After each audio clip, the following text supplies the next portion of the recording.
The record show that all members are present, along with Town Manager Michael Units. Pledge of allegiance, please. Pledge allegiance to the flag of the United States of America and to the republic for which it stands, one nation, under God, indivisible, with liberty and justice for all. Did I hit you with my chair? Okay, let's see here. We have, under licenses and permits, we have an application of David McAlpin for a transfer for a Class 2 license issued to John Pacito, Park Auto Sales at 350 Old Colony Road, to T&D Classic Cars at the same address. Are the people here? Want to come on up, please? Actually, right here at the podium would be great. Want to identify yourself for the record, please? Hi, my name's Dave McAlpine. Okay. Pacito's my name. Hi. Okay, so this is the one by Oasis? Yeah, over the hill. It's down at the Over bottom the of hill, right across from near Mac the Marine. band place. Oh, yeah. We went by it the other day. Right, okay. So this is a license transfer? How long you folks been out there? You've been there quite a while. Excuse me. How long has the business been there? It's been there quite a I've while. been there 25 years. Yeah. Gonna retire? I'd like to do that. Okay. Is there a legal or anything, or just this one? So it's a used car license. How many cars? How many cars do you have, are you allowed to have there? 35 30? automobiles, yes.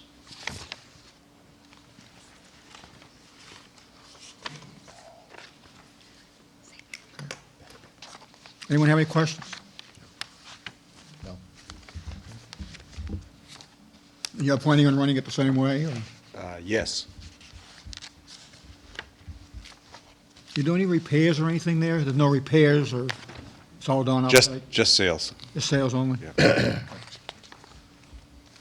All right. Questions? Mr. Chairman, the only thing that I'd ask, if this is approved by the rest of the board, that we waive the fee till the first of the year, since we are getting close to renewals, with probably a month left. How much is the fee for that? He would probably know. He had his, They asked me to bring a check. How much? I think it was $50. $50. I will take it. I'm glad you brought that up. I'm just kidding, sorry. We'll take it. What's $50? Pizza money after. Your car just went up $50. Yeah. Come on up and see us, will you? I got one with 4 square wheels. I've had one of those myself. Okay, any other questions? No. Okay. Mr. Yunus, all set? all set? It has been signed off by the building inspector, the fire inspector. I don't know what that says. It says note same location, no expansion. Okay. So you're going to remain at 35 autos? Okay.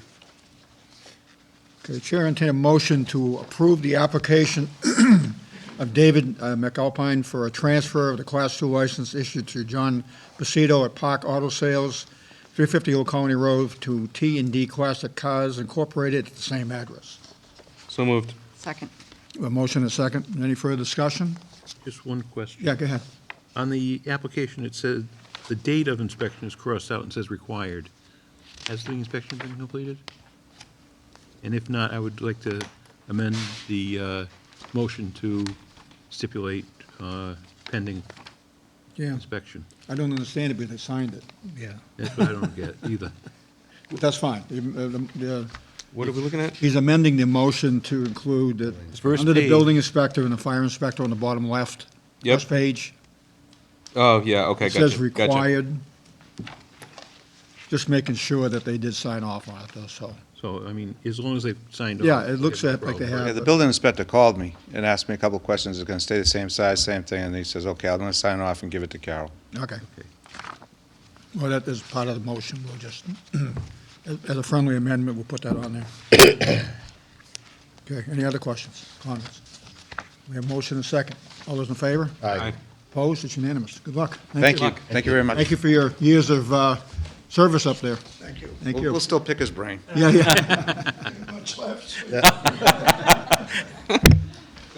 Thank you. Good luck.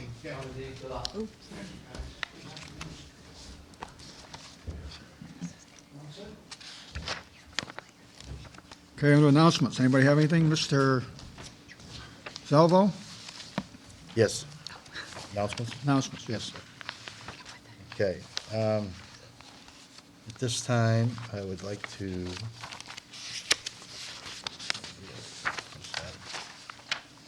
Oh, yeah, there they are. This is for a personal best charity. Do you know a veteran or a senior who could benefit from a cooked Thanksgiving meal delivered to them on Thanksgiving Day? Please call the Norton Senior Center at 508-285-0235 to sign them up. And again, that is 508-285-0235 to sign them up if you know a senior that's looking for a Thanksgiving meal delivered to them on Thanksgiving Day. There's a deadline of November 8th for that, so Oh, there it is. if you are interested, make sure you call the senior center at 285-0235 by November 8th. Also, keep in mind, there are a lot of seniors out there, a lot of veterans that are very proud. They probably wouldn't ask for the meal. So if you think you have a neighbor or someone who might be in need of this, it would not hurt to make a phone call and just give them the address so that they can drop it off there. Also, on another note, we have a fuel assistance program that opens this week. We're taking applications at the senior center during the day. If anyone is in need, we'll offer to meet with them, residents at Town Hall on Thursday evening. Norton residents can call the senior center at 508-285-0235, schedule an appointment. And that's all I have at the moment. Mr. Grambo, you have anything? Yeah, we have a notice that the Norton Police Department will be presenting a citizens' response to active shooter event at the Norton Middle School auditorium at 6:30 PM, Thursday, November 9th, 2017. It's how to prepare for disaster response and respond to situations along with steps to take to assist police will be subjects discussed. The event is open to the public. That's 6:30 next Thursday at the Norton Middle School auditorium. And that's all I have. Okay, thank you. Mrs. Steele? Nothing, Mr. Chairman. Mr. Flaherty? Nothing, Mr. Chairman. I want to remind everyone that this Saturday, for once it actually falls on a Saturday, Veterans Day, this coming a week from Saturday, the 11th. Just keep in mind that we will be having a ceremony. The parade will kick off at 10 o'clock at the Yale School, and that where it is on a Saturday this year, we hope that we have a bigger turnout than we normally do. And it's going to be to support and recognize the sacrifices that veterans have made. So if you're around a week from Saturday, the 11th, please make sure to stop by and watch the parade. It'll go down East Main Street to the end of Pine Street. This year, we're coming back up and stopping. We're not stopping at the town common because it's under construction. We're making a mess down there right now. But we're going to stop at the Trent Memorial instead and have the ceremonies at the Trent Memorial before we return back to the Yale School. So, yeah. And because Veterans Day is on a Saturday, Friday is the holiday, so Town Hall will close Of course. Thursday night at 4:30 and be closed on Friday. If I ever do it again, I will work for government. I won't volunteer, I'll work for it. Okay. Any other announcements? Okay. I would like to take a moment to recognize the passing of Butch Rich.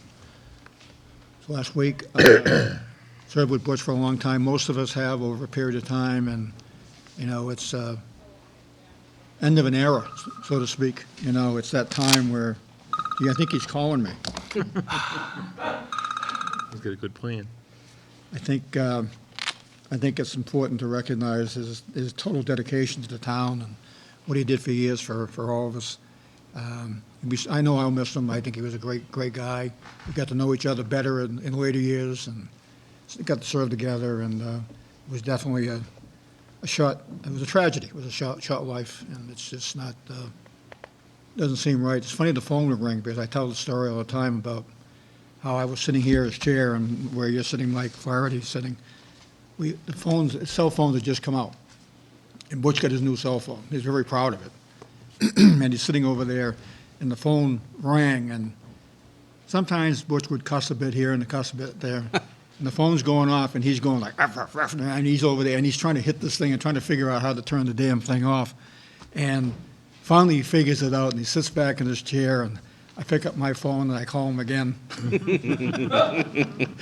he looked at it, and he looked at me, and went, ruff, ruff, ruff. But he was quite a character. And, you know, I mean, he definitely, he did things his own way. You know, and he had a great attitude about him. Never held a grudge. I mean, you could argue with him today, and tomorrow you'd be your best buddies. So I know I'm going to miss him, but I just want to extend my condolences to his family, and let them know that he's in our thoughts, and it's a short term for him. We should have got a few more years out of him, but unfortunately, it didn't work out that way. Okay, we're still not 7:15, but we have a 7:15 tax classification hearing coming up, so we have to hold off for a couple minutes on that. You want to do the appointment for the assessor while you wait before Is he- that? is he here? He is here. Okay. Okay. Well, we have, just lost my agenda. It's here somewhere. There it is. We do have an appointment, and the assessors are here tonight.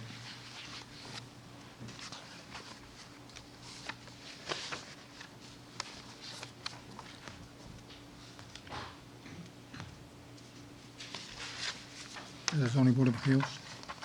Mike, What's that? zoning board of appeals? No, No, this one here, I think. Where am I missing it? right here. Come on up. Appointment of full-time assessor technician. Oh, okay, that's what it is. Alex, want the board up too? Yeah, come on up. They don't have to, but they can.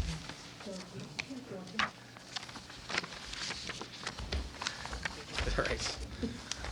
Howdy, how are you? Okay, so what we have here is we have notice of appointment for assessors technician. I hereby notify the Board of Selectmen, in accordance with the provisions of Article 4, Section 2B of the Norton Charter, that acting in the capacity of appointing authority, I have appointed the following individual as a full-time assessors technician. You threw me off. That's a new class.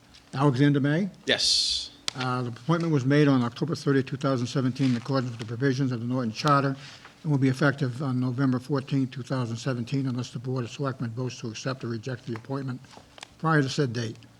And I specifically request the Board's acceptance of this appointment effective as of November 13, 2017. That's from Michael Units. Welcome. Thank you. Thank you. Want to tell us a bit about yourself? Sure. So I'm from North Reading. Okay. We've been living up there for the past 3 years. We moved from South Boston. We had our first child, and that was sort of the catalyst to get out of the city and go up to North Reading. So we've been there for the past 3 years. My wife is a forensic accountant. She works in Boston. And you know, when we're not working, we enjoy our time with our son. And I have a daughter on the way in December, so that's my second. Congratulations. Thank you. And it's, you know, that's going on, and a new opportunity here with the city of Norton. So I'm just very excited. It's a good period of my life, and you know, nice to meet you all. Well, North Reading isn't much bigger than Norton, so, you know, it's pretty compatible, although it's probably a little bit bigger than Norton is, but, so you're planning on commuting and? Yeah, so today, for instance, like an hour and 15 minutes. Kind of the opposite, but not really. I think there's certain areas where you're going to hit it anyway. Yeah, No matter what. that commute is so long, you actually get like 3 sets of traffic. Yeah, But I was sales in my previous career, so I've kind of always been a road warrior, so it's kind of part and parcel with Okay, the course, you know. all right. Very good. Any questions, anybody? No. Anyone want to add anything to it? That's it? No, I'm very excited and we're looking forward to working with Alex. Okay, great. Great. It's gonna be a great fit. Okay. And this is to fill a position of the previous person retired from that position. We didn't ever call it assessor's technician, did we? Was it the, I don't even really know what that I don't even know what that is. Never heard Wherever of it is, you before are I it. came here. He's more like an assistant assessor, like that Okay. level. Okay. All right. I think that's what we used to call it. All right. No questions? Chair entertain a motion to appoint Alexander May, the position of assessors technician, effective as of November 13, 2017. Motion is second. Any further discussion? Seeing none, all those in favor? Aye. Opposed? It's unanimous. Thank you. Thanks. Very Good much. luck. Good luck. Thank you. Welcome. Where you guys going? Thanks. Thanks, Cheryl. Thank you. Okay, Mr. Selva, would you read the tax classification hearing notice, please? Yes.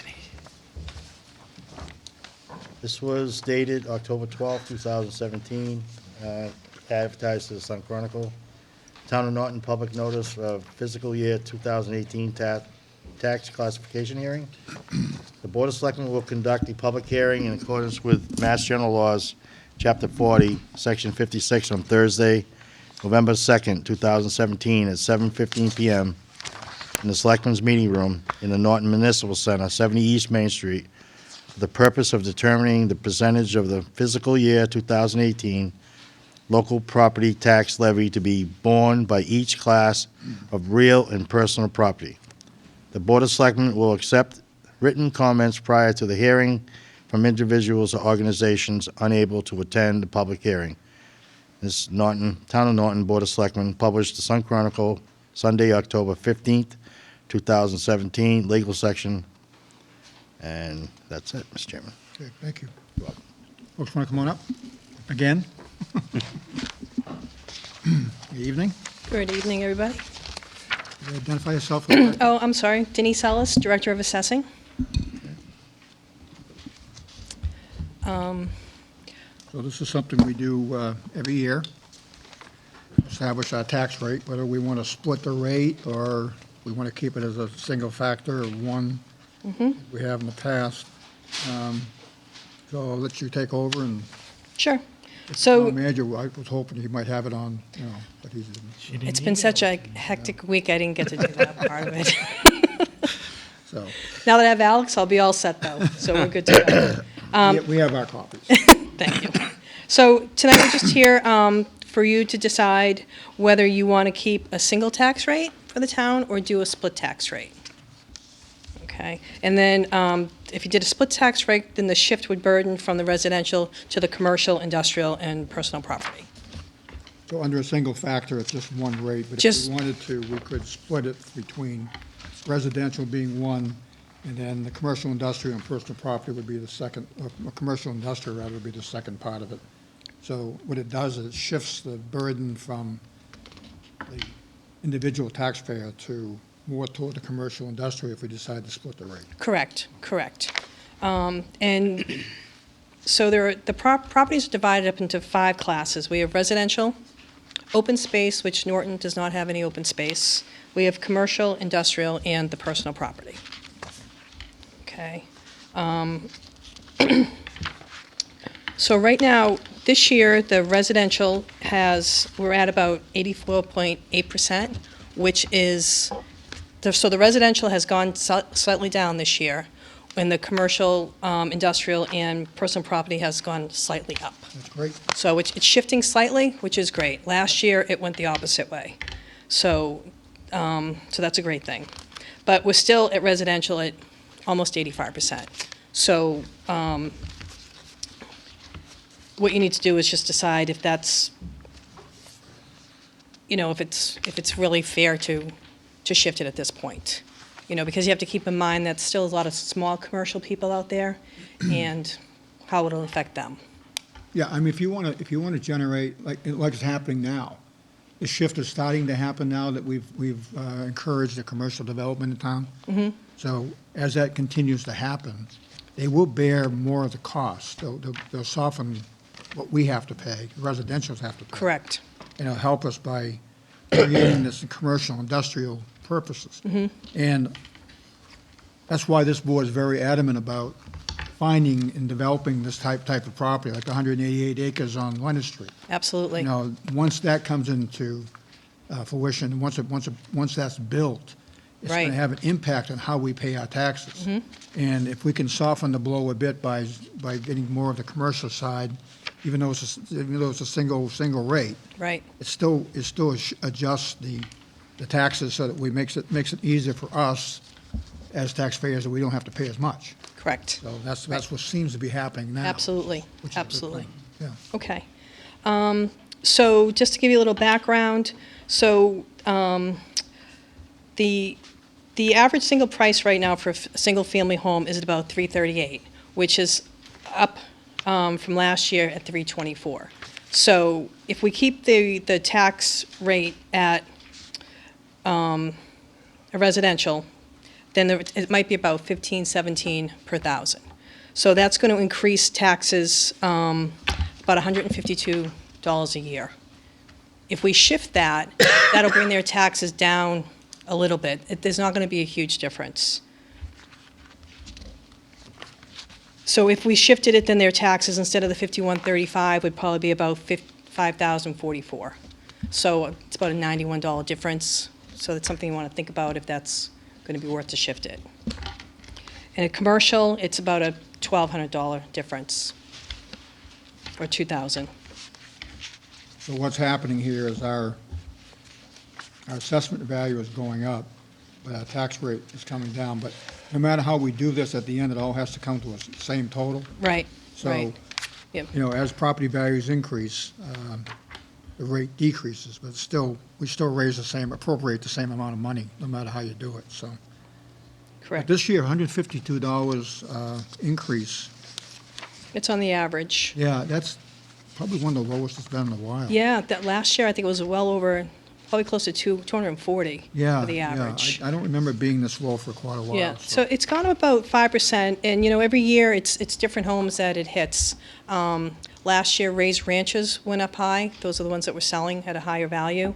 This year, it seems to be, I say, ranches were last year, raised ranches are this year.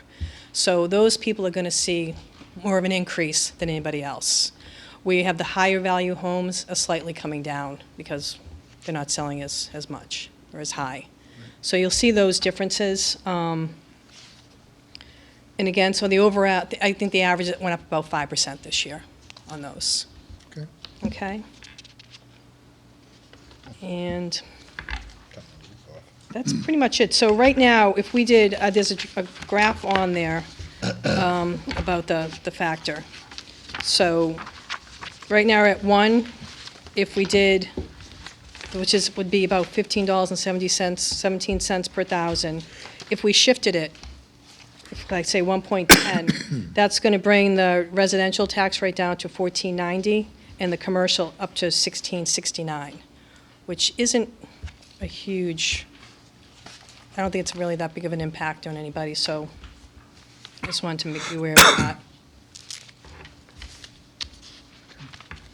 And again, you mentioned it earlier too, the small businesses in town, you know, it has a major impact on them. When we start raising taxes, you know, not only are they paying their property taxes, but they're also paying personal property taxes in a lot of cases because they have equipment or, Right, you know, stuff right. that they It's have. anybody under 5,000 doesn't get hit with that, but anybody over that will get hit with both. Yeah, so I mean, it's, until we reach a point, a plateau or a spot where, you know, we really don't have any opportunity for any additional commercial Growth. possibilities, we're better off as a community to continue to the single factor because we can continue to encourage additional business to come into town. So, Sure.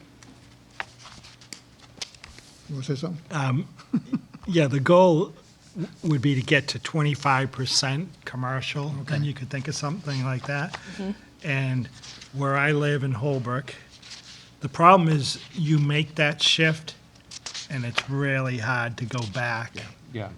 And right now, Holbrook has the highest commercial tax rate in the state at $40 a thousand. So it's, to try, and every time they try and go back, it's almost impossible to get the selectmen to agree to it. Sure. And so it's something just to keep in the back for some point. So with that said, with all that information, it's up to you, the board, to decide whether you want to keep the single or shift it. So you're going to vote on that. Any comments or discussion? Mr. Bramwell? Kind of echoing what you've said, and thinking about smaller businesses, and a lot of the small business owners in town are also residents. So they're gonna get really hit like super hard because they own a business in their hometown, even though they might save $100, if that, on their home taxes, they're gonna probably get hit for $1,500 or more on real estate taxes for their business.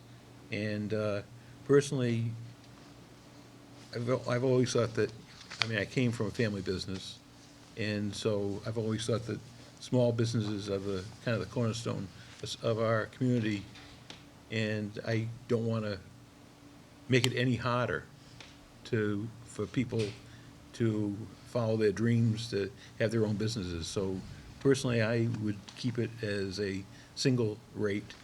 And, I mean, when people think of shifting a rate, they think of the big companies, and they don't think about the small convenience stores or the small, service stations. They don't think about those people, and they're the ones that are gonna get hurt the most. Right. And I don't, and that's, I mean, I'm trying to think, but the majority of the businesses in town are the small mom and pop or family businesses, and I don't want to hurt them. So I would definitely stick with a single rate if it was up to me. Okay. Mr. Steele? Thank you, Mr. Chairman. I actually agree with what both of you guys said.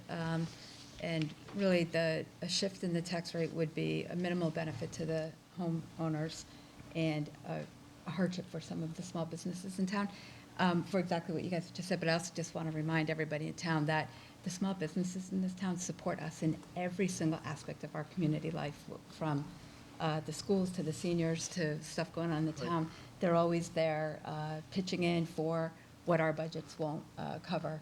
So I really think that this is a no-brainer for me every single year. I'm all for the single tax rate at this time. Okay.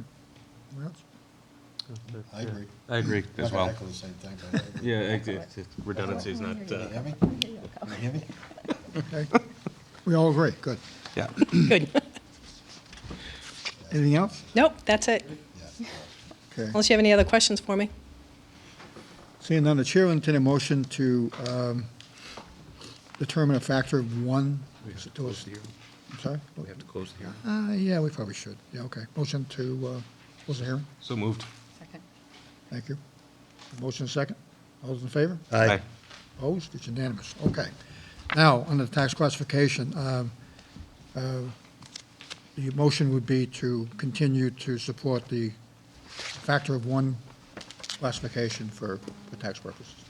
So moved. Second. Motion is second. Any further discussion?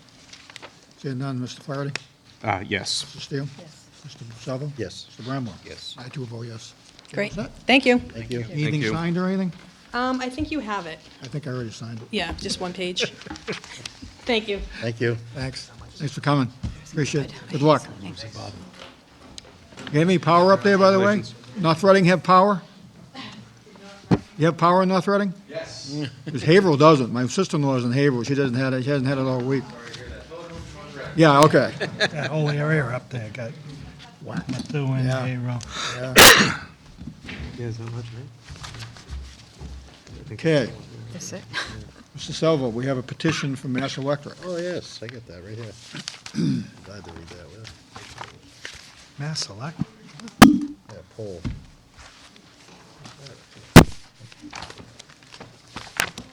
I got it right here. Thank you, my sidekick person. All right, let the date be October 12th, 2017. By this letter, you are being notified of a public hearing to be held November 2nd, 2017, 7:30 PM in the Selectmen's Meeting Room, Norton Municipal Center, 70 East Main Street, Norton, Mass. Relative to the petition, Massachusetts Electric Company and Verizon New England Incorporated, on behalf of National Grid, request of straightening the OH line, which is existing pole line on White Street. National Grid is planning to relocate pole 1939 Newland Street 4 feet east of current location at the proposal location, 2 anchors facing north with lead lengths of 20 feet and 25 feet will be installed per petition in this plan enclosed. Evening. Good evening. You boys been busy down there, have you? Last few days? Yep. We appreciate all you do, but I know it's a lot of work. Thank you. We lost a pole at this intersection during the storm, right in front of, on White Street. Is this the one? It looks like the one. Yeah? Now that pole, This is the one that's, Oh, that pole would this be is the down one that's here. bent like a banana, right? Yeah, this would, Yeah. Right across from White Street. Yep. yeah, It's yeah, ready this to is at the snap other, any this is minute. on Newland and White Yeah. Street. This one that went down was right in front of Red Mill Village, where it kind of leaned over into the street. I was shocked, I don't pay attention to these things, but I was shocked at how much wiring is on these poles in that area. And I can understand why you need support, but I just can't get over how there had to have been 12 rows of wiring and then a transformer on that pole that kind of leaned out into the street. And it's some heavy-duty stuff going through there. There's no doubt about it, so. And I believe everything is up and running again, right in Norton? Yeah, thanks. I was Mr. last. Salvo was the last one, but Thank you. I think he's finally We all finished set. Norton today about 1 o'clock, I It's not think. your fault, though. Trust me. Not always the best for last. Now, these folks that Beautiful. came to help you guys, where did they come from? I noticed some trucks in the area were, I think they were coming from Georgia or, Yeah, some do. I'm not sure where they came from. yeah, this but time, they were, what you do though is you bring in outside outside companies to crews. help you guys Yep. pull everything back together.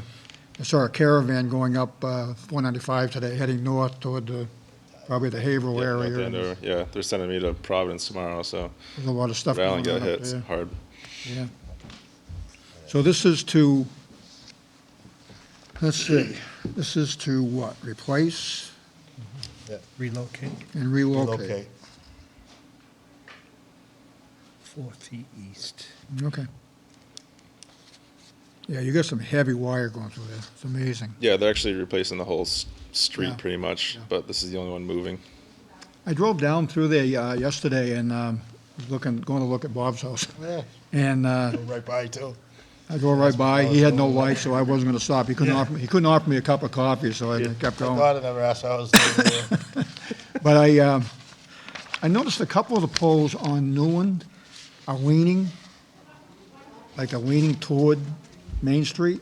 Yeah, And you might want to take it further down. There's You might another want, one right after right by the nursing After home. Newcomb Street on the right, the Johnson Farm is Yeah. really bad.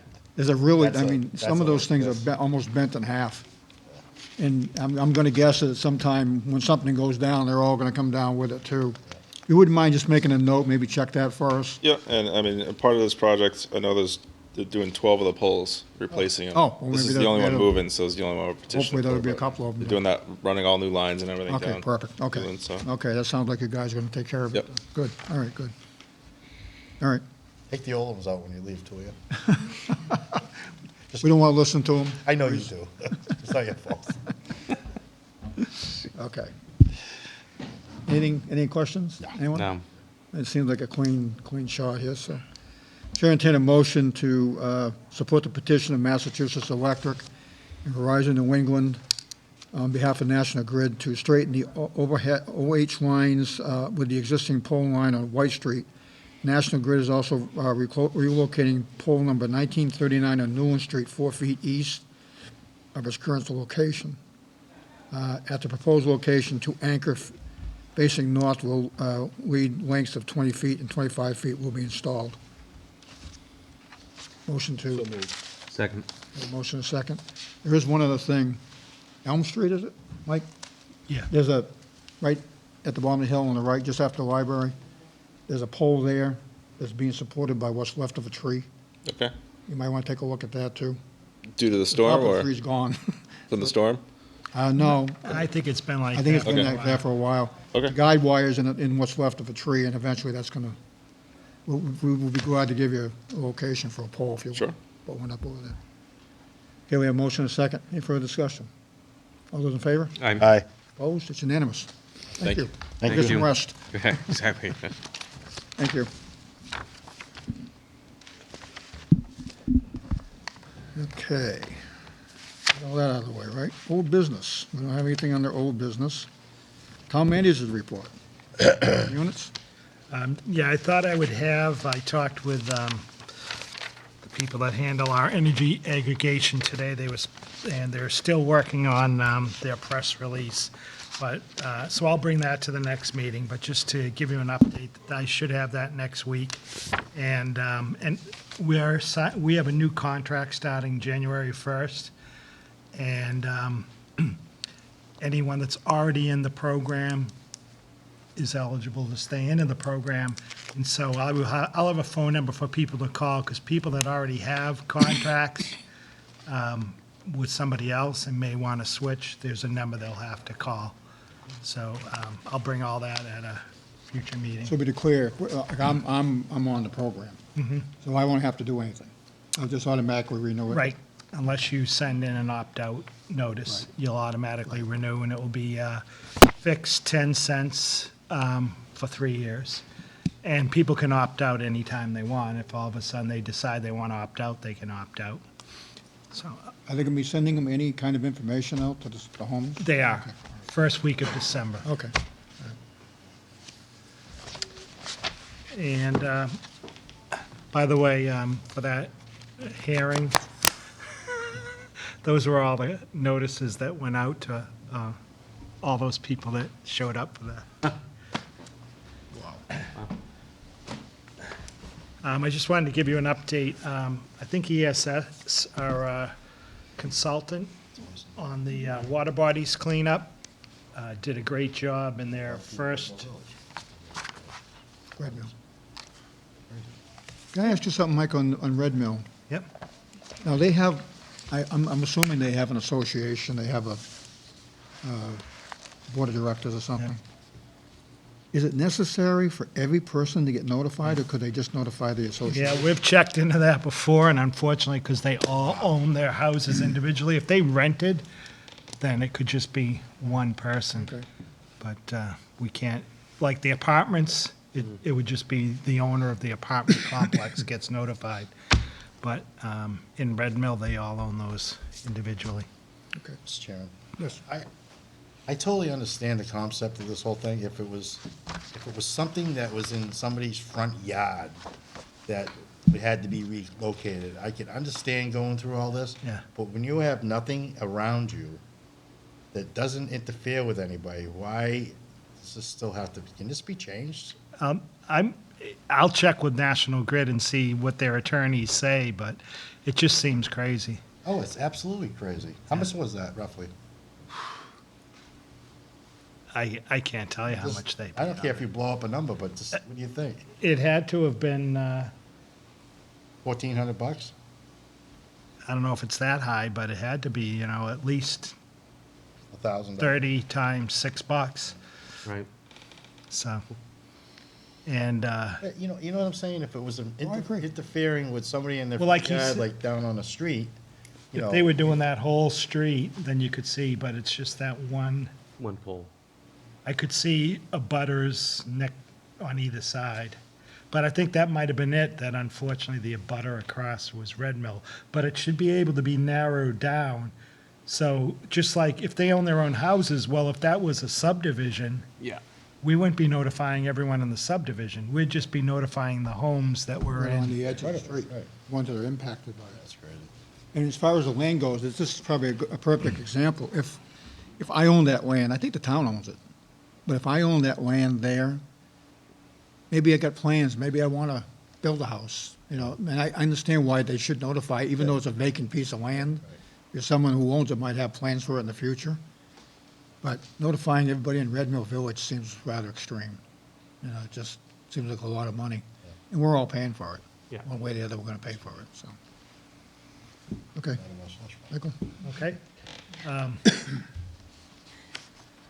Just wanted to go over a little bit about the report that was presented for the 2017 Lakes and Ponds Annual Report, to let people know where we're at with the report. So this year, just to give you an update on, at Winnicott, when they began, there was variable leaf milfoil. It covered 129 acres of the pond, and fanwort covered 32 acres of the pond. And those are just, so this is Lake Winnicott, and that would be the variable leaf milfoil that covered 129 acres of the. Was that the original picture? That's the original picture, Okay. yep. And this is fanwort that covered 32 acres. And then on Norton Reservoir, variable leaf milfoil covered 537 acres of the reservoir, and that's what you see in that picture. The red areas are more dense, and the other areas are a little lighter, not as dense. Also, in the reservoir, excuse me.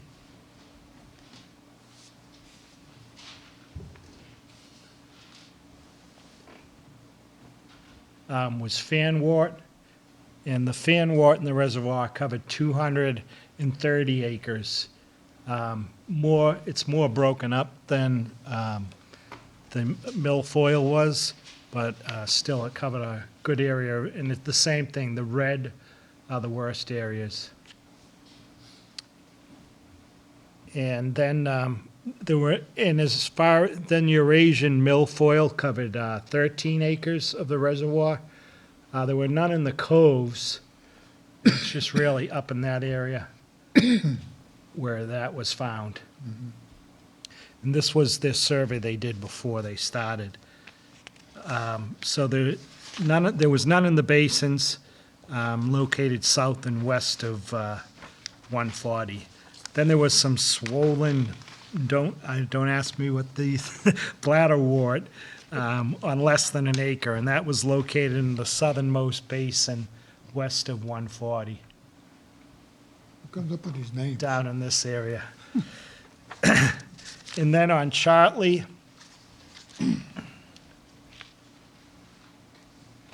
the primary thing we were dealing with this year in Chartley and Barrowsville was the water chestnut. And in Chartley, water chestnut originally covered 52 acres of the pond. The red, again, is the worst area, is the most dense.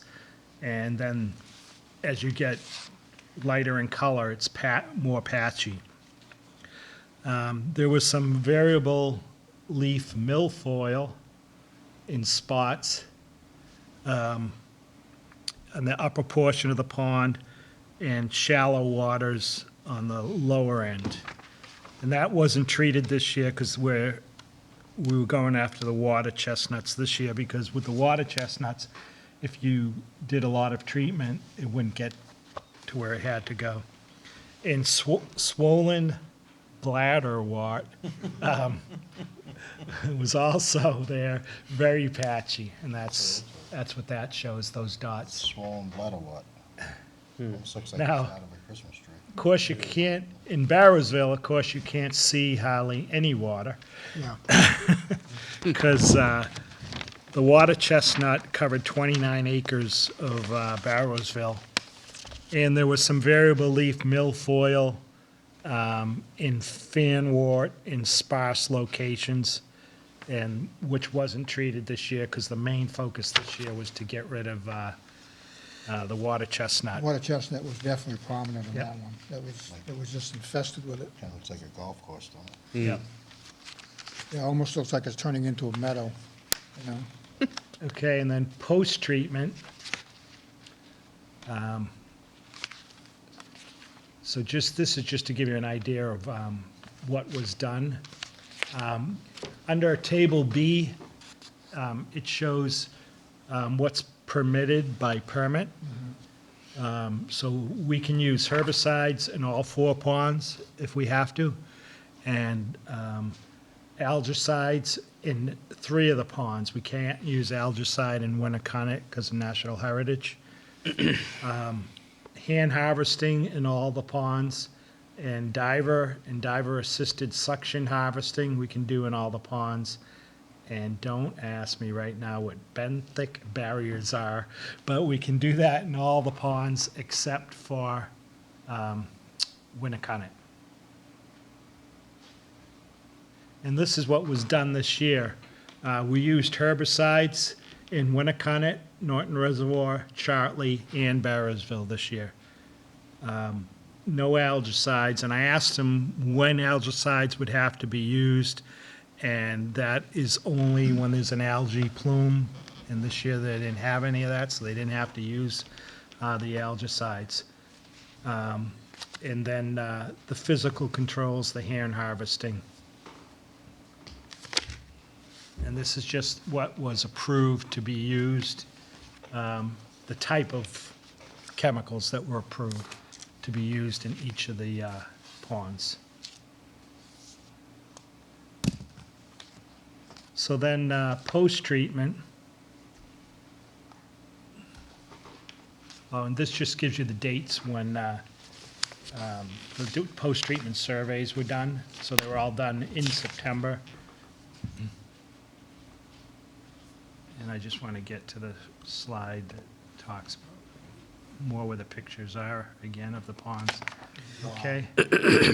So post-treatment in Winnicott, variable leaf milfoil and fanwort were not observed. There was 24 less acres than there was during the pre-treatment, and the area of dense beds were reduced with this is all for the variable leaf milfoil. So there still are areas, this is an ongoing multi-year program, so there still are some areas that are dense, and they're very careful what they do in Winnicott because of the natural heritage, so they'll be looking at ways to attack that. The fanwort was 32 acres before pre-treatment, and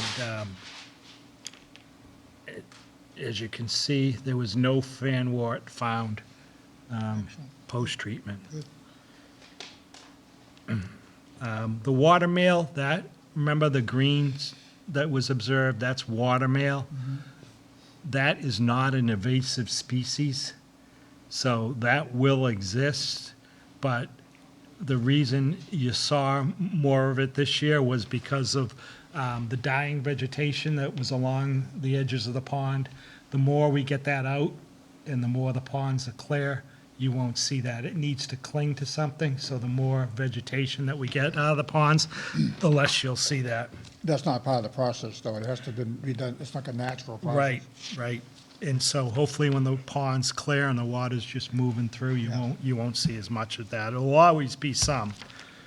But it gets trapped against the vegetation. Yeah, there's quite a bit of it this year. And then in the reservoir, Wow.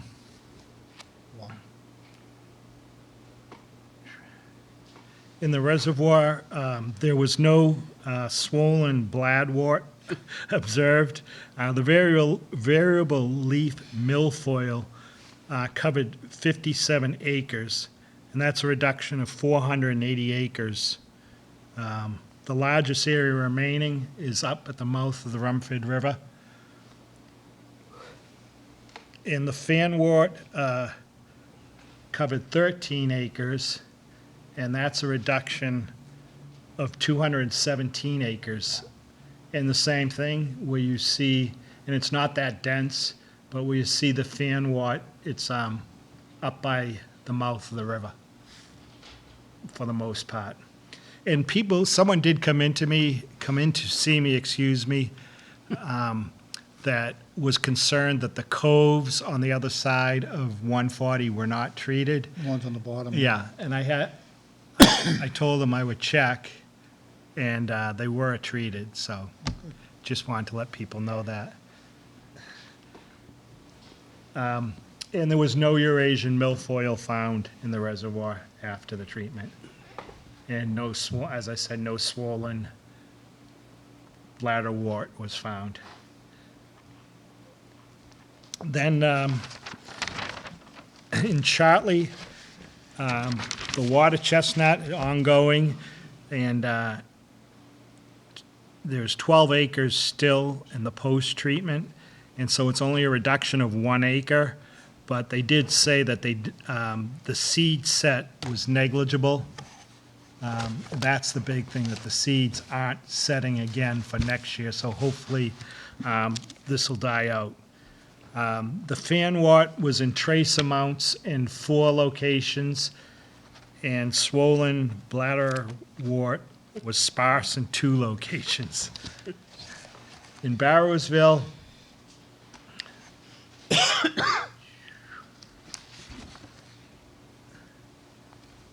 now, if you remember before, you saw a lot more red, so it was a lot more dense. The water chestnut, 25 acres, it's a reduction of 3 acres, but it's not as dense as it was, and they don't think the seeds are setting. So that'll remain to be seen next year. So that's an important factor, the fact that the seeds aren't able Right. to reseed. And as you I have heard, you can correct me if I'm wrong, that in the past, you had a machine that Yeah, harvested. Yeah. just shook up all the seeds Yeah, and dropped them that's back right. down Yeah, to, we cut them and made them better.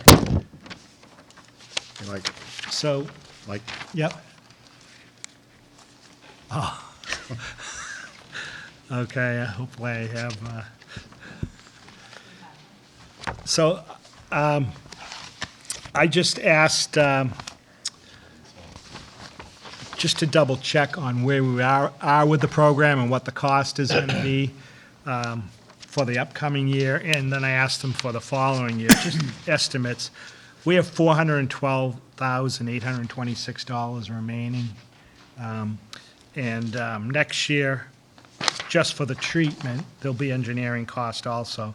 We're looking at $157,347. And then in the following year, 2019, $130,350. And these could be adjusted with being as conservative as we can be, anticipating the worst-case scenario. So we still have money to finish the. Yes, yep. So this will cover the second, third, and then we'll still have money left over, because we're hoping to get like 5 years of treatments in. So we seem to be in pretty good shape right now, and it's an ongoing, has to be an ongoing program, so it'll take effect. But if you have any questions, just let me know, and I'll get them answered. I think this is definitely a step in the right direction. I mean, we've been, since I've been on the board, we've been talking about cleaning up these bodies, water bodies for forever. We're finally getting some results, so, you know, it was great that the town stepped up to make it happen, but this is definitely especially looking at the maps and seeing the amount of improvements that are happening on properties, is just amazing. And I just hope people can be patient and realize it's a 5-year program, and I one noticed step the at a time. improvement. Huge Yeah. improvement. Yeah. Huge. Yeah, the reservoir has looked great. Mr. Chairman? Yeah. I just had a question. After the 5 years, then what? I would imagine this is an ongoing. Yeah, after the 5 years, it should be an ongoing maintenance, but it should be a lot less expensive, you know, just treat it once a year, and the expensive thing is all that hand harvesting, because you gotta have people out there pulling and not letting the seeds drop back in, so. One of the concerns we had when we first started this program was that we would pay all the money, the large amount of money, and then as the years went by, it would fall back into neglect again. Do we have like a funding mechanism for after the 5 years? Is it like a line in the budget now, or what do we do to ensure No, that? it's just an article. It was just one article, so we would have to do something. hopefully put a line into the conservation budget or something yeah. pond maintenance. That we fill every Yep. year. I would, I mean, I know that we had an argument about slush funds at town meeting, but seriously, this is something that we have to maintain funding, because we all know that our, cycle of revenue comes and goes, and there are going to be years that are going to be tight again, and this isn't something that we can ignore. I just feel like we should have a long-term plan on how the financing is going to be taken care of after the 5 years. Right, because if you don't keep up with it, it'll cost you a lot more to get it back again once you Yeah, and lose we've it. already spent like $500,000 over the course of 5 years just to get it to that point, so. And I think the weed cutter was about that much too, and it never worked. Right, exactly, yeah. Mr. Chairman, I think if we do a, thing like we do with the hazardous waste item thing every Yes. year, whether it's $10,000 that we put into this fund, that way there, when it comes to time to, spend 100 and some odd $1,000, we have money in there that we're not asking for a big lump sum on the town meeting floor. And to all your point, I think, and to be proactive, I think on the next budget, next spring, we should have that line item in there right now. While this board is sitting here and able to make these decisions, I think we should add that line item now and start putting some money into that account so that 5 years out, we've got some in there already, and hopefully we can continue to add to it, to make improvements. If there's something comes up and we need to address it, at least we can deal with it. Yeah.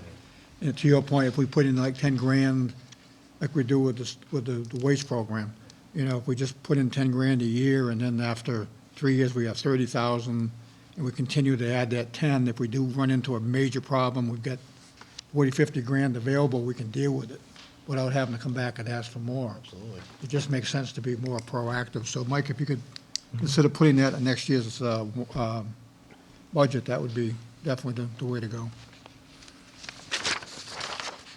Anything else? Nope. Okay. Under appointments, we have vote to appoint Jim Tenner to the Zoning Board of Appeals. You have a letter in your packet. See, I gotta go see if I have a key for her. Yeah. This is Jim Tenori. Mr. Tenner? Yes. Oh, thanks for coming. We appreciate it. Always great to see a face and who we're making the appointment to, so. Could you tell us a bit about yourself? Yeah, so I actually go by Jim Tenor, but my name's Louis Tenor. I actually just moved back to town. I grew up in town over on Crane Street, 54 Crane Street down north. Moved away for about 15 years down to New York, New Jersey, and just came back in May. So I'm working out of Boston for the Department of Justice. Welcome home. Thank you. So I bought the house I grew up in. So I'm back down there on Crane Street. While I was away, I became good friends with the mayor of Eatontown, New Jersey. And because I work for the Department of Justice, I can't really run for anything, but I can volunteer. You can So- run, but not just for anything. Exactly.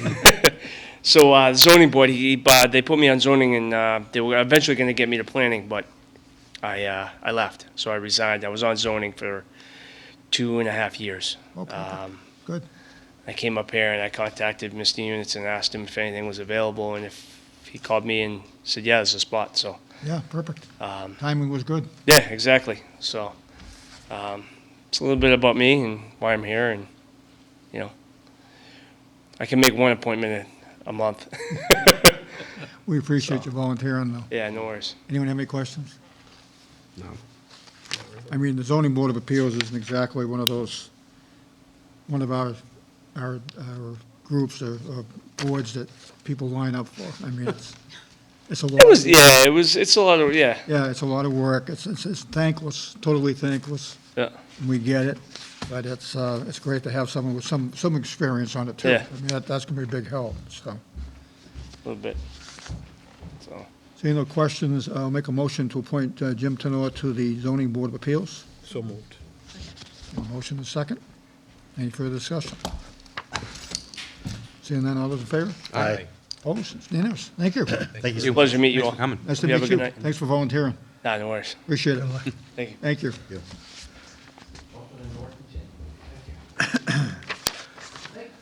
Okay, next we have the appointment of full-time principal account clerk in the treasurer collector's office. You can read it. I'll read it. Notice for appointment of full-time principal account clerk. I hereby notify the Board of Selectmen in accordance with the provisions of Article 4, Section 2B of the Norton Charter that acting in my capacity as appointing authority, I have appointed the following individual as a full-time principal account clerk in the Tax Collector Treasurer's Office, Courtney J. McClellan. The appointment was made on October 30, 2017, in accordance with the provisions of Norton Charter, and will be effective November 14, 2017, unless the Board of Selectmen votes to accept or reject the appointment prior to said date. I specifically request the Board's acceptance of this appointment with an effective date of November 6, 2017. Now, Courtney was working for us before, right, Mike? Courtney was working upstairs in the zoning office. Okay. We're going to miss her up there. Yeah, I heard she did a great job. She did a great job there, and so we'll now be advertising for that position, and the planner and the treasurer have agreed that Courtney can do some time up there to keep things moving for the zoning board of appeals until we get someone in there. Any qualifications on the zoning board? I mean, what qualifications? It should, someone that is capable of preparing minutes, organized person, knowledge of computers and spreadsheets, because you have to do the accounts payable, and so someone would have to be comfortable doing Excel spreadsheets and Word and other office products, and be a good people person, able to talk to people, and be nice if they had some understanding of building and construction, because that's a lot what the zoning board is dealing with a lot. Okay. And again, Courtney did a nice job upstairs, so I'm sure this is a very important position, by the way. This account clerk is an extremely important position, so good for her. Any other questions? Seeing none, the chair entertains a motion to appoint Courtney J. McClellan to the position of full-time principal account clerk, effective as of November 6, 2017. So moved. Motion is second. Any further discussion? Seeing none, all those in favor? Aye. Opposed? We have 4 in favor and 1 present, for the record. Okay, thank you. And we already took care of the full-time assessor technician, whatever that is. At least we know who it is. Got to Yeah. change it. Bob doesn't like that title. What was the name of that weed? Okay, so the Selectmen's report and mail. Mr. Noble, we have anything? I don't have anything, Mr. Chairman. I'm just happy to have power. Yeah. Last person in town to get it. Mr. Bramwell. Just a big thank you for everybody who was involved in the Halloween parade Yeah, you guys, last Sunday.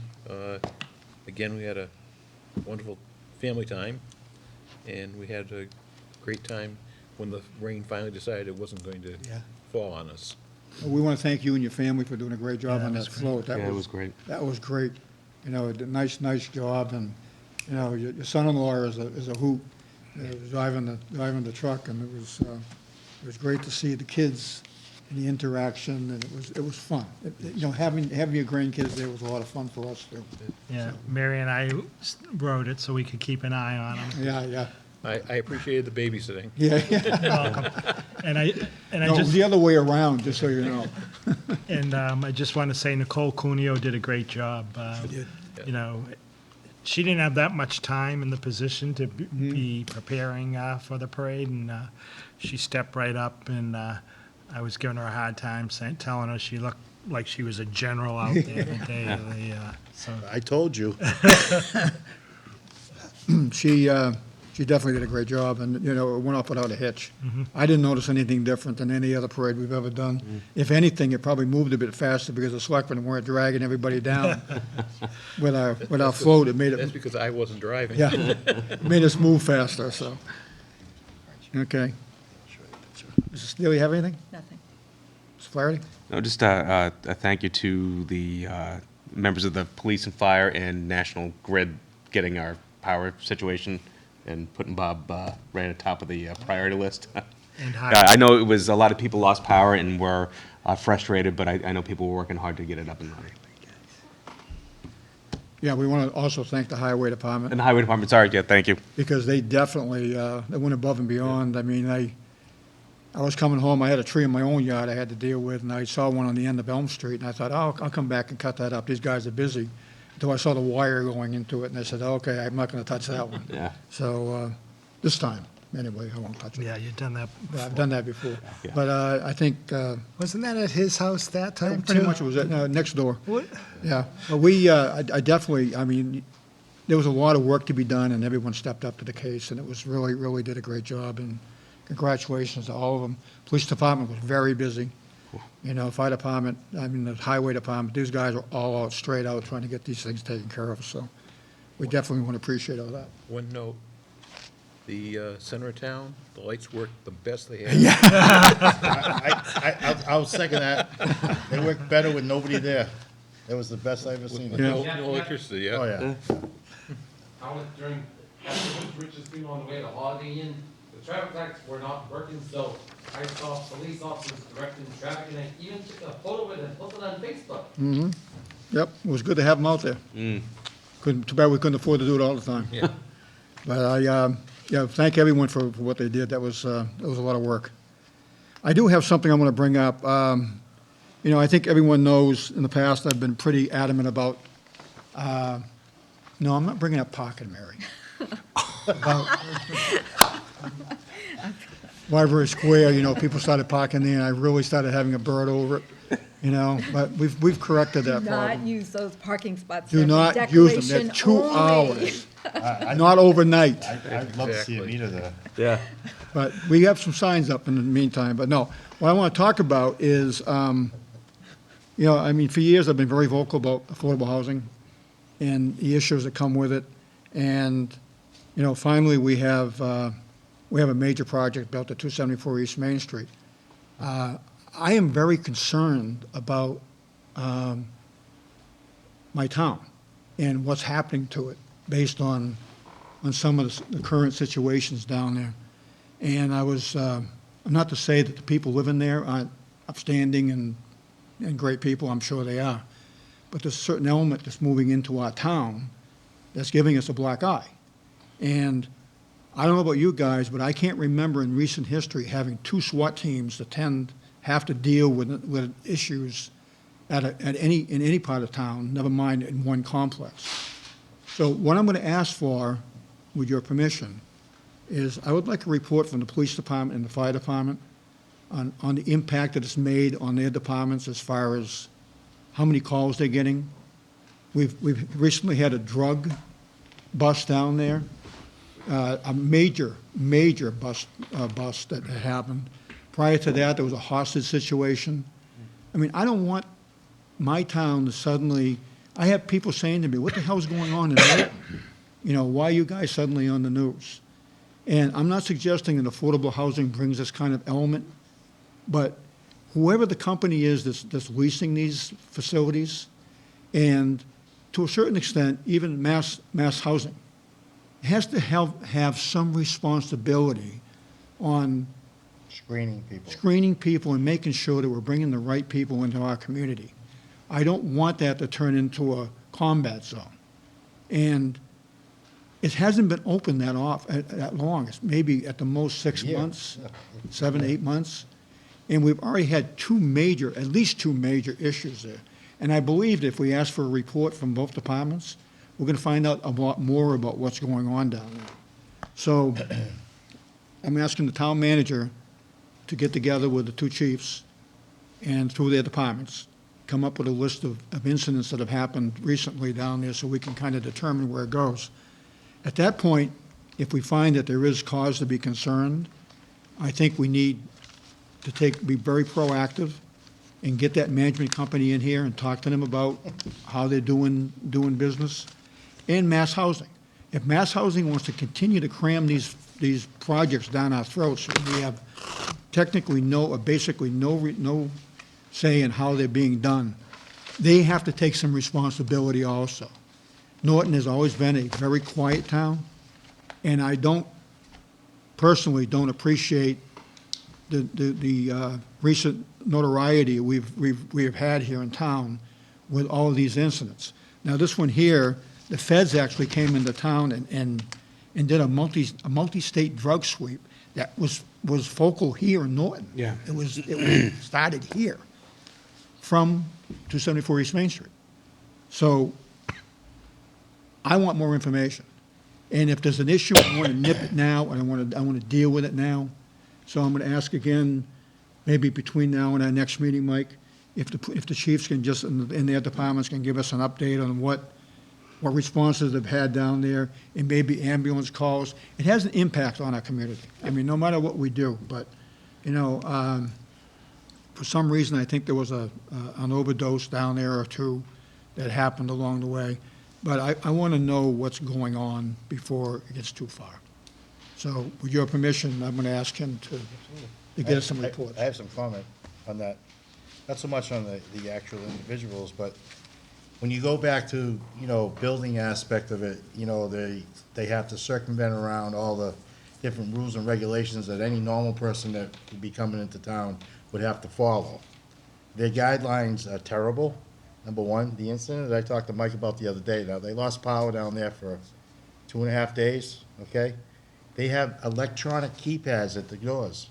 When they lose power, people can't get in.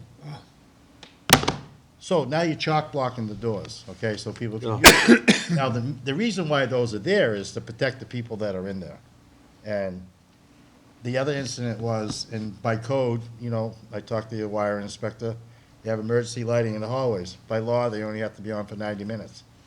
After that, the batteries are dead.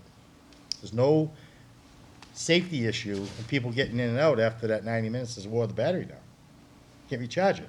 So, you're looking at, hopefully it's never a liability and falls back on the town for allowing things to be built like that. They take no exception. Management company was nowhere to be found, I was told. People called them and they were off in some other complex taking care of something else. So people didn't get in and out of their facility properly, and they went and bought some LED lights, strung them up in the ceiling so people could see to get out. You would think, if nothing else, a complex like that would have a backup generator of some sort, The only generator they have is for the pump station for the septic. septic system. Yeah. But And see, again, to your it's point. not mandatory that we make them do this, but. Right, but to your point, we were sure that there would be management people or personnel on site at all times.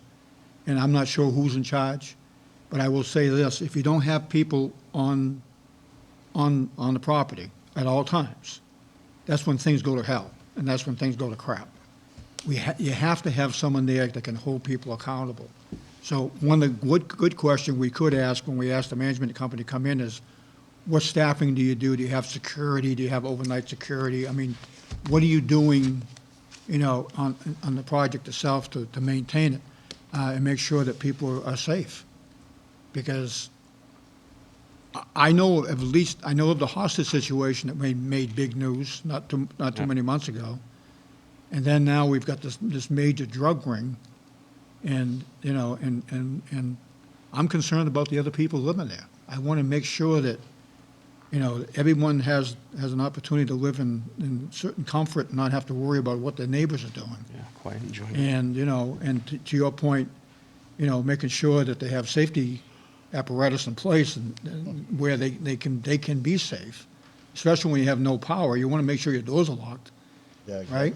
And you can get in and out of it. So there's some major issues down there. And I think before we get on to any of these other 40Bs, because we have other comprehensive permits in place, I think we need to learn from some of this too and make sure that we do put conditions in place in the future that we have to have 24-hour surveillance. We have to have someone there 24 hours a day to be aware of what's going on, to be at the end of the phone if somebody needs help, needs assistance.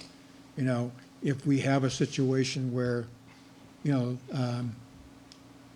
more security, the more people are aware that you're being watched, the less possibility that something stupid is going to happen. And I think it's important that as a new neighbor with 188 units of housing down there, that they at least, have on a very, very tight piece of land, by the way, that, we at least have some kind of monitoring system, not only for security, but for parking, making sure people are parking in the right place, making sure we can get our fire equipment in there if we have to, that kind of stuff. So, but I do want some answers. And I'll ask the town manager, I'll work with the town manager to make sure we get some information. it would be great if the police department, the fire department could come up and make a presentation maybe, give us some updates on what's happened and what they've had to deal with. I agree. Because we're putting them in danger also. Yep. When you start sending SWAT teams in, that's a different element. That's something this town's not used to having to deal with, so. You know, and if you listen to people out there, you know, there's a lot of negativity about us as a town allowing this to happen to be built there, which we have no control of. Other than getting into a heated conversation about it, they think that because that's there, that we're gaining a lot of income from that piece of property to benefit the town. We're not. No. It's hurting our resources. Right. More than anything. Right. It's putting more burden on the police and fire, putting more burden on the school system. Right. And for what little money we get, doesn't compensate for that. No. On the other hand, you know, it is a necessary, there's a need for it. I mean, Oh, there is a absolutely. need for housing. I don't agree with what they call affordable, because what they charge for rents in there is based on rates that are established by the city of Boston. We're a town of Norton, and it should be cheaper. It should be, the rents should be cheaper than they are, but the medium means is used to establish it, and they use Boston as an example, where they probably should be using Providence as an example of where our rent should be. And a developer's not gonna build if they can't make money. And that's what they're doing. They built it to make money. They're not here because they're concerned about how people are gonna live, and they wanna make sure they have some affordable housing and nice housing for people. I think it's wonderful that we've done it now.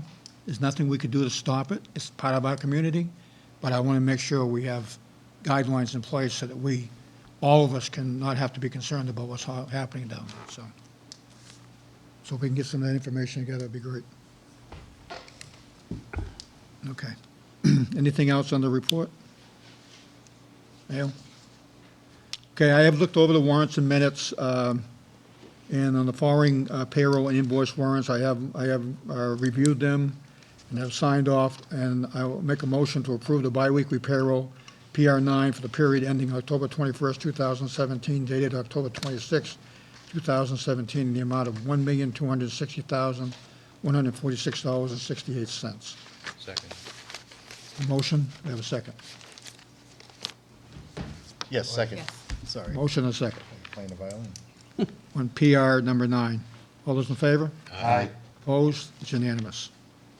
We have an entertain a motion to approve the invoice warrant of AP 17 dated October 26, 2017, the amount of $1,537,480.55. So moved. Second? A motion and a second. Any further discussion on AP 17? Seeing none, all those in favor? Aye. Opposed? It's unanimous. And also, I have an intended motion to approve the invoice warrant of AP 18 dated November 2nd, 2017, in the amount of $1,154,849.85. So moved. Second? We have a motion and a second. Any further discussion, questions? Seeing none, all those in favor? Aye. Aye. Opposed? It's unanimous. We don't have any minutes. There is one other letter that we received from the law office of Luke Travis regarding a piece of land off Gilbert Way in Norton. It looks like it was purchased. I'll give you this when I'm done. I've got it. It's a low-value taking dated September 15th, 1964. It was recorded, and in 1992, another taking was done on the same parcel from the previous owner. The taking with the land court was done in 1995, which is the copies are enclosed. Claiming that the client was approved by the Norton Board of Planning Board in 1996 and had no notice to my client, who was in a butter. The town's faulty taking in 1996, due to the town's faulty taking, my client would not have been listed as an abutter. And they want to clear up this parcel and redeed the parcel. So I'm willing to entertain a conversation about this, but the number one question I always ask is, who paid the taxes? This is with our tax title attorney right now. Okay, because if you didn't pay taxes from 1996, Only 2 years ago. you can't be asking how come I wasn't notified. Right. So, let's find out what that's all about and try to, I mean, if they want the piece of land back, I'm sure we can figure out how to do that, but, We've been dealing with this guy since I came here 6 Oh. years ago. oh, okay. Well, this is news to me. This is a new angle. Yeah. So.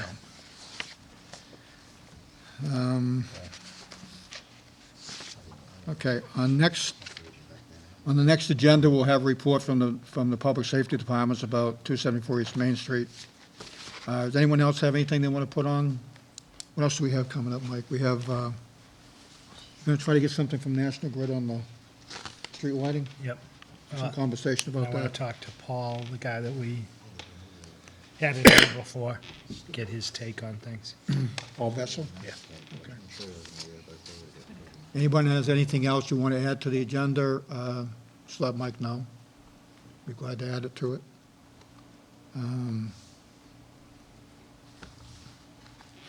Okay, anything else come before the board? Seeing none, I'd entertain a motion to adjourn. So moved. Motion and a second. All those in favor? Aye. Aye, opposed? It's unanimous. Thanks, Shane.